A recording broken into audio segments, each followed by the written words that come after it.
Welcome to another episode of the High-Octane Truth. This is the High-Octane Truth number 10. Good to see you back. We're going to talk about the Autoextremist year in review today. You know, 2015 is shaping up to be the greatest sales year in automotive history, at least in this market. And, you know, I've been watching these executives saying this, this is the greatest thing ever. This will continue indefinitely, at least 2 more years, et cetera, et cetera, et cetera. Well, it won't continue indefinitely. That's not the nature of this business. The nature of this business is it's cyclical, like a frickin' roller coaster from hell. And the highest of highs are matched by the lowest of lows. And it's interesting as I see some of these executives who aren't exactly new to the business, but they must be of the short memory persuasion because they've lost all sense of reality. It's kind of scary to behold. It's sort of like a train wreck looming just around Rainbow Bend and Lollipop Land, as far as I can see. So what can be said about 2015 that hasn't already been said? Plenty, actually, because lost in the euphoria of the best year ever, things went very, very wrong, and in a big way, too. Matter of fact, it's hard to fathom it all. So let me take you through a quick little trip to this whole thing, through this whole thing. You know, where to start? Well, Volkswagen cheated on emissions testing, got caught red-handed, and then admitted that there was a culture of subterfuge going on inside the company.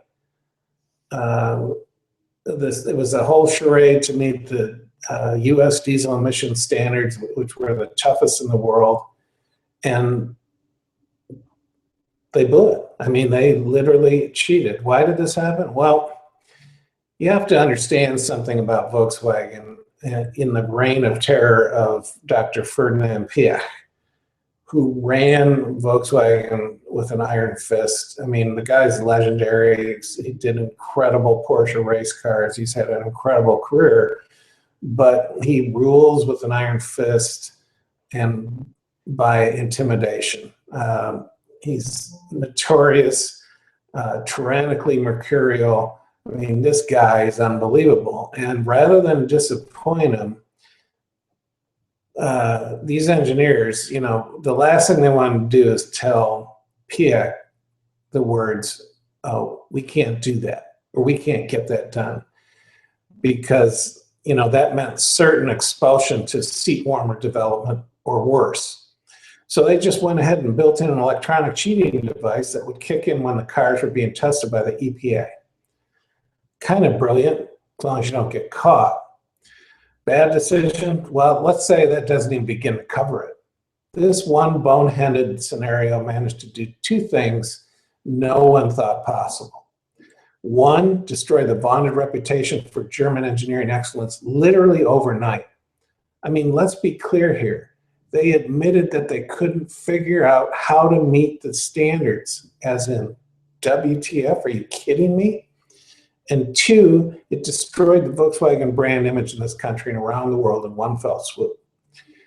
Now, 5 minutes ago, I would have told you the toughest automotive marketing job in the world was convincing import-oriented consumers that Cadillac is worth a serious look. Johann de Nysschen and Uwe Ellinghaus, you know, have their hands full, you know, the toughest slog in this market until Volkswagen came along. Now, it's Volkswagen. This is serious. Now, some people have heard me say, "Oh, it's going to blow over. People don't care." Oh, people care. Yes, there's a hardcore group of Volkswagen TDI drivers who say, you know, I don't care. I like the car. I'm going to keep driving. I don't care what happens. That's fine. But this is going to have a devastating effect to the Volkswagen dealers. I see Volkswagen as a brand taking a deep slide here. And the dealers are going to fall by the wayside. A large chunk of dealers. I would guess 1/3 by the time it's done. Exaggeration? I don't know. When I read about dealers with 60 TDI Volkswagens of various nameplates sitting on their lots, and they have no fix in place yet. One thing about the dealer business that hasn't changed in forever, it's a 30-day thing. You're either a hero or you're a deadbeat in 30 days. With these dealers sitting on these cars in their lots, it's not cool. And, the other thing, people say, oh, Volkswagen image, it'll be all right. Or, no, this is different. Let's not forget that the Volkswagen brand built up this myth around this counterculture existence it had in the 60s, which, frankly, was done long ago. I mean, it just bears no resemblance to anything at this point. But for those customers who are just blindly loyal to the brand, the reality is not only did they get screwed by the man, the realization that the man was in fact Volkswagen itself made it 1,000 times worse. This is clearly the story of the year. But followed hard behind was the story that the massive take them to the woodshed fine and consequences doled out to Fiat Chrysler to the tune of $70 million or thereabouts because of their less than exuberant response to their seemingly never-ending recalls. Let's just call it for what it is. A laissez-faire attitude about recalls in general that starts right at the top with one Sergio Marchionne. I must say, after being the voice in the wilderness about Marchionne and his espresso swilling minions for many years now, I was not surprised about this development in the least. When I observed the attitude that came with Marchionne and his posse, the attitude that suggested, no, make that emphatically insisted that he was the smartest guy in the room, any room, and that he would set the automobile business as practice here in the Motor City straight once and for all, I knew trouble was not far behind. In fact, it was a fait accompli that FCA would end up where it is today. Why? The fog of arrogance that permeates Auburn Hills is palpable. Make no mistake, Marchionne believes that he is damn near invincible, and that Americans in general worry too much about such things as product defects and recalls. I can see where he's coming from, given the fact that Fiat's time-honored and woefully piss-poor record of reliability and durability. This whole thing is even less of a surprise. But this is Sergio's folly to bear. Make no mistake about that. He lives in a giant meat cloud of his own making, a grandiose state of delusion that has him hovering over a world of compliant sycophants and agreeable head nodders who bow to his every whim and wish, because after all, the sooner we all acquiesce to his view of the world, the better off this industry will be. And that's a giant bowl of delusional bullshit too. That, this tunnel vision and the prosciutto-encrusted hubris knows no bounds out in Auburn Hills. That's plainly obvious. And this is going nowhere good too. But Volkswagen's travails and FCA's stonewalling were just two of the highlights of this year. Let's not forget that Queen Mary Barra ruled over the GM ignition switch fiasco while trying to mend the company's culture through disruption. A tall and futile order indeed, but hey, she gets a platinum star for trying. And as long as here's the thing with Mary Barra. As long as GM keeps delivering excellent products, she will be fine. The moment they start phoning it in or let things slide, she won't be any different than any other CEO who suffered the consequences of not paying attention, as it should be. As for the GM hierarchy's continued belief that they don't need a chief marketing officer, this is a recurring joke that isn't funny. I've watched GM and its divisions stumble around in their marketing efforts for too long now. I get the fact that Mary Barra was programmed by Dan Captain Queeg Ackerson to believe that she doesn't need one, and that Dan, I'm the next chairman, just watch me, Ammon believes that too, because after all, he knows everything there is to know about this business. Haven't you heard? But they're screwing it up and looking foolish, and this has to change. What else happened this year? Well, Audi, BMW, and Mercedes unfettered by rhyme or reason with a seemingly fleeting grasp of reality, continue to beat on each other for luxury segment supremacy, filling niche upon niche, both real and imagined, hell-bent on putting out one of their models in every garage in America. It's just crazy. And Cadillac continues to battle itself with the two Cadillacs. On one side are the true believers of GM engineering and product development who do the tremendous V-Series machines. The ATS and the CTS, they're just spectacular. On the other, it's plain painful reality that if it weren't for the massive popularity of the Escalade, which is keeping Cadillac dealers across the country afloat, Cadillac would be on the ropes. But wait, you say, won't the new CT6 get things rolling for Cadillac? I have serious doubts about that. The whole design MO behind the Cadillac Touring 6 was the idea of restraint. And it shows. It's almost apologetic in its presentation and presence. And this just in. Since when has restraint ever translated into desirability? Sounds like B-school mumbo jumbo to me, and Cadillac is just making it up as they go along. And I can't talk about Cadillac without mentioning Lincoln. The ugly reality facing Cadillac and Lincoln is that since the automobile business is all about fashion, and make no mistake, it most definitely is, and the luxury segment is the most image-conscious part of this business, then competing in the luxury arena is an image play, pure and simple. And right now, Cadillac and Lincoln, in terms of brand image, are on the outside looking in.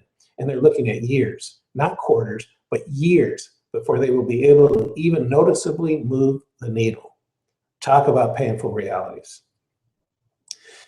Back to the CT6 and Lincoln. I actually think the restraint of the CT6 is going to hurt the car in the market. And though it will be technically superior to the new Continental, I actually think the Lincoln will have more street cred out of the gate. Why? It looks like it has a design point of view, and the Continental name still has resonance. This will be interesting to watch, folks. Other things in the Autoextremist year in review, I imagine a new automotive order in which I am the king of the automotive world and I issue 10 royal edicts. It's worth the read. Other topics, the folly of focus groups when it comes to design clinics, the plague of lowest common denominator thinking in the design studios, a tribute to the legendary and great Bill Mitchell, the famed GM designer, a special musical kit with the Subterranean Motor City Blues, the AE Auto Survival Kit with references to the secret of pen droppers and the infamous carpal tunnel black hats.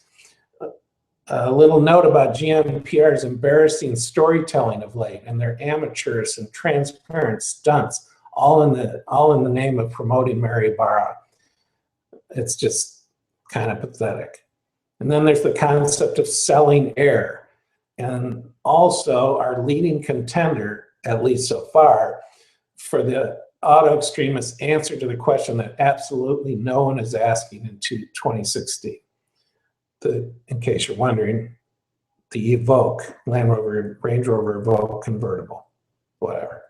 And even a list of reprise of our stocking stuffers for some of the more illustrious members of the auto community, with me playing a very bad Santa.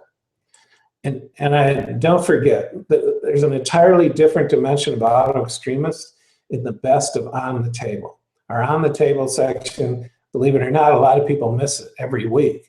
That's where some of the more knowledgeable readers go there for some of the, real insides, even more inside scoop. So check it out. It's filled with all the highlights of the year.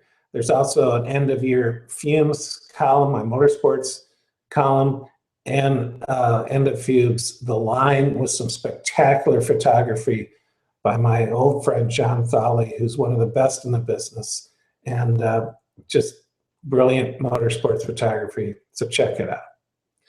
So here we are in the year of 2015.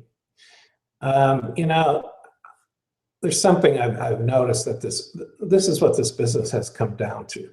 Robot CEOs with robot PR minions in tow, walking a tightrope of political correctness out of fear of actually having something of some substance to say that may resonate for a minute or two. beyond the usual bullshit. And, you know, with very few notable exceptions, that's the case. Now, some of you out there might be wondering to yourself, well, what about Sergio? But anyone who thinks the almighty Sergio will now readily assume the mantle of, you know, industry legend is dreaming. Marchione is a gilded patrician and a manipulative deal maker to whom the word's greatness and enduring legacy will never be ascribed. Why? Because carpetbagging opportunists never create enduring legacies. They're glorified parasites who inject themselves into situations and then drain what they need out of them before they move on. Name the pivotal product Sergio has been responsible for creating. Not at the helm of the company when they were created, mind you, but actually responsible for creating. This just in, there aren't any. Marchione is a certified genius at manipulating other people's money to his advantage. And, you know, make no mistake, that's a noteworthy skill to be sure, but not the stuff of legends or enduring automotive legacies, the likes of a Porsche or a Ferrari or a Henry Ford. You know, at the end of the day, here's the deal with Sergio. I knew automotive legends. Automotive legends were friends of mine. You're no automotive legend, Sergio. So we're coming to the end of the 16th year of Autoextremist. On June 1st, we will have completed 17 years. And I can assure you that creating this weekly publication requires a level of commitment and a relentless dedication that few out there would understand. Though it has been tremendously gratifying to become one of the most influential voices in this business, or as someone put it, the conscience of the Motor City, with that role comes incredible pressure to deliver week in and week out. Not that I shirk from the expectations and high standards we have established, because in reality, it's just the opposite. In fact, I thrive on those expectations, and I love the fact that phoning it in is anathema to everything we're about. Bringing the kind of incendiary commentary and perspectives that you can't find anywhere else, and doing so on a consistent basis, is a worthwhile pursuit and provides a level of satisfaction that almost makes it all worthwhile, with almost being the operative word. Let me elaborate on that almost comment for a moment. Because in case you're wondering, I'm never satisfied with any of it. It can always be better. And that kind of relentless dedication to what Autoextremist has become fuels my passion every single day. We set out to influence the influencers with this publication, and that's exactly what we did and what we continue to do to this day. For top executives at the global automakers and suppliers, dealer group principals, Wall Street analysts, and of course the carpal tunnel burdened hordes in the media and all of its forums, Autoextremist is one of the most closely watched must-reads in this business. And that is exceptionally gratifying. In the end, however, it's never enough. Because as I said, there's always more to be had, and better, and edgier. So if you expect, or hope, as the case may be, complacency to set in, or for us to start going through the motions, you are setting yourself up for massive disappointment. In fact, I've got really bad news for those who so wish I would just go away. You can expect the Autoextremist to come back refueled and powered up to a new level of intensity in 2016. On that note, it's a perfect time to bring the year to a close. Word Goal, Dr. Bud, and I wish you and yours a Merry Christmas and a healthy, happy New Year. We'll see you back here on January 6th, and that's the High-Octane Truth for the year of 2015. Have a great one, everybody.